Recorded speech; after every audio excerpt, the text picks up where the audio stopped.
This is part 3 of Chapter 5.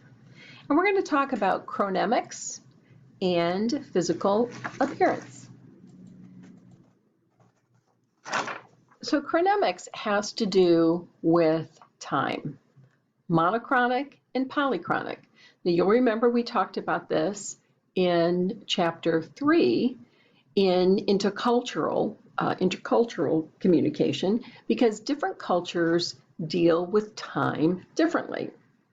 So a monochronic time orientation is one that emphasizes maybe doing one thing at a time, adhering to a schedule and keeping appointments just exactly as they were made, and maybe you schedule interpersonal relationships.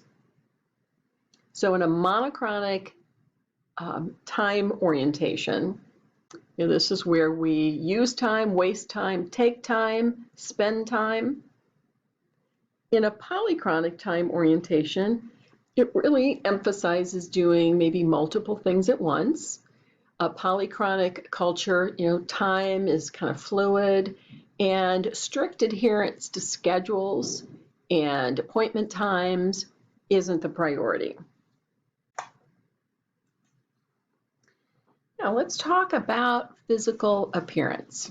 So all of these things communicate something about you.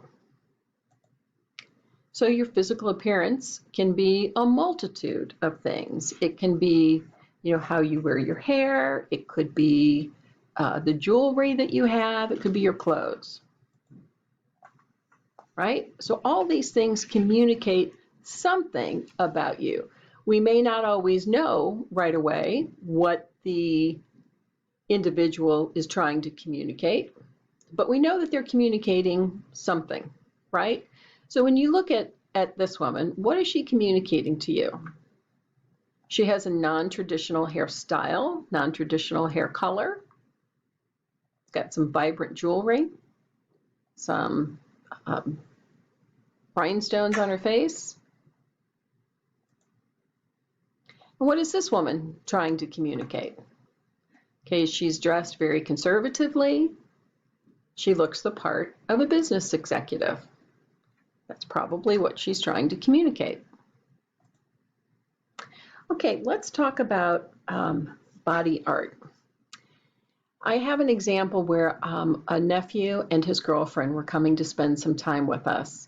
And when I first saw his girlfriend, I thought, oh my gosh, how am I going to spend the weekend with this person? Because she was covered in tats.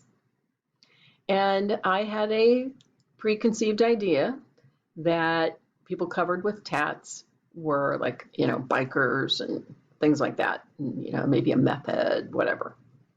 Okay, I could not have been more wrong. She was absolutely delightful. And we had the best time all weekend. We continue to see her. And, it taught me a couple of things. One, that I shouldn't prejudge people, right? And secondly, that body art is another way to express yourself. You're communicating something. So I color my hair. I wear makeup. What does that tell you about me?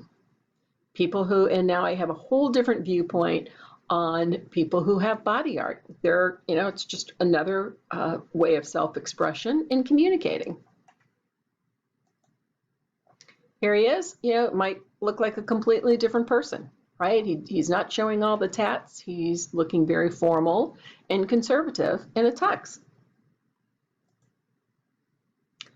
So the same nonverbal cue can mean very different things in different cultures.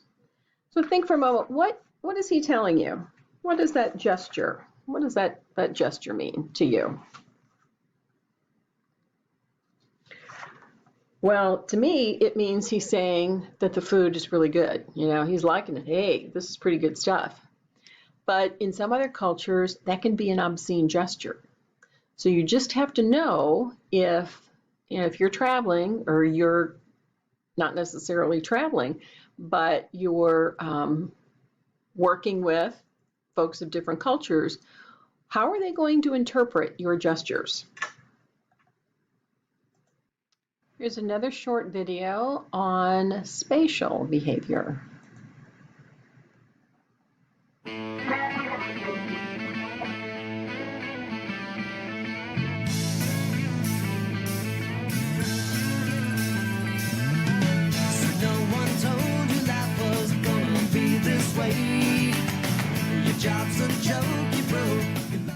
I'm pregnant.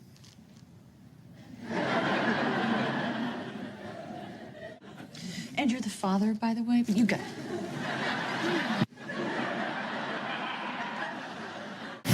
Your job's a joke, you broke. Your love life's the away.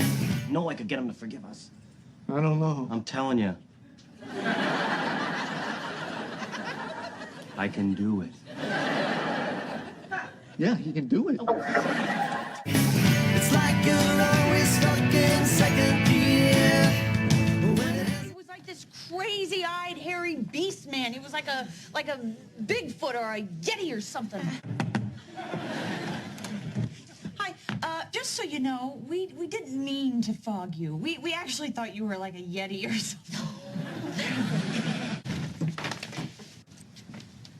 Hi. So you like the short hair better? What? Yeti? Danny? When it hasn't been your day, your week, your month, or even your year, but Phoebes? Hello? Phoebe? I'll be there for you.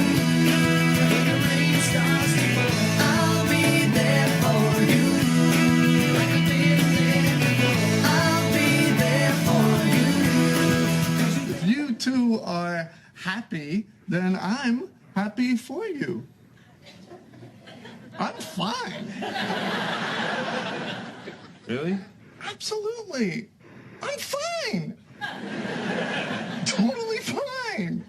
I don't know why it's coming out all loud and squeaky, because really, I'm fine. I'll be there for you. 'Cause you're there for me too. Joe?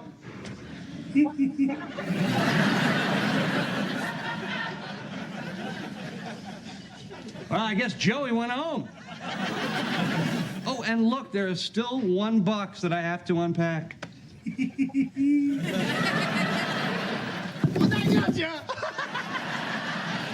Oh my God, you almost gave me a heart attack. Oh, Still in bed at 10 and work again at 8. my best friend and my sister. I cannot believe this. Sorry, but it's true. I love him too. My best friend and my sister. I cannot believe this. Burned your breakfast so far, things are going great.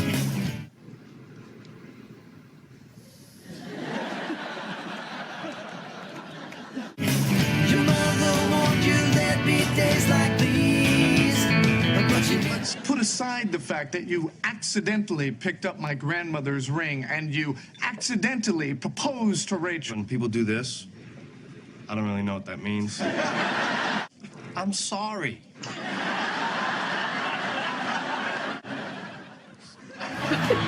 when it hasn't been your day, your week, your month, or even your year. I'll be there for you. When the rain starts to fall, I'll be there for you. Like I've been there before. I'll be there for you. 'Cause you're there for me too. I'll be there for you. I'll be there for you. I'll be there for you. 'Cause you're there for me too.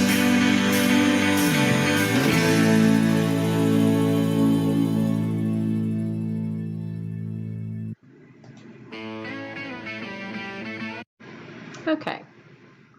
That really, I think, is a great summary of everything we've covered so far. Okay, and that brings us to the end of part 3.